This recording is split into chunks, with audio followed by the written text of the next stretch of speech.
তো প্রচুর পরিমাণে মেঘ ঝিলকা ছিল, তোমরা দেখতেই পেলে। তো মা দিচ্ছে শঙ্খ বাজাচ্ছিল, তো মাকে বলছিলাম তুমি কি জন্য মানে পাতা মানে মাঠের যত নোংরা যাবত।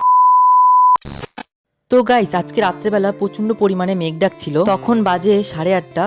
তো প্রচুর পরিমাণে মেঘ ডাকছিল, মানে বলা যাবে না এতটা। আর চারিদিকে এতটা পরিমাণে মেঘ, মানে তোমরা বুঝতে পারছো না হয়তো রাত্রেবেলা যেহেতু।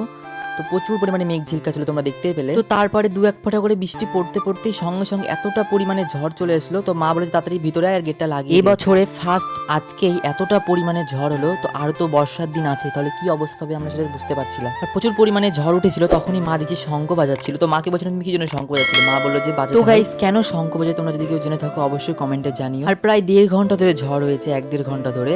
আর লাইন তো সারা রাতি ছিল না আজকে বলতে গেলে। তো তারপরে বাইরে বেরিয়ে এসে দেখি আমাদের বারান্দাতে এতটা পরিমাণে পাতা, মানে মাঠের যত নোংরা যাবতীয় সব আমাদের বারান্দায় এসে বাড়িতে এসে পালা পড়ে। গাইস আমাদের বাড়িতে একটা তিরপল ছিল বড়, তো ইটের পরে ছিল তিরপলটা, তো কোথায় যে উড়ে চলে গিয়েছে আমরা খুঁজে পাইনি। পরের দিন বাইরে বেড়াতে আমরা দেখছি যে আবার প্রচুর পরিমাণে ঝড় উঠে আসে। তো মা বলে যে আবার গেটটা লাগিয়ে দিই, না হলে। আর আমাদের প্রচুর পরিমাণে ভয় লাগে, যেহেতু আমাদের টিনের বাড়ি, হাওয়াতে পুরো ঘরের একদম চালের টিন মনে হচ্ছে উড়িয়ে নিয়ে চলে যাবে এতটা পরিমাণে। আর গাইস কালকে তোমাদের ওখানে কাদের কাদের ওখানে ঝড় হয়েছে অবশ্যই কমেন্টে জানিও। আর গাইস আজকের মতো ভিডিও আমি এখানে রাখছি, আবার অন্য কোনো নেক্সট ভিডিওতে দেখা হবে।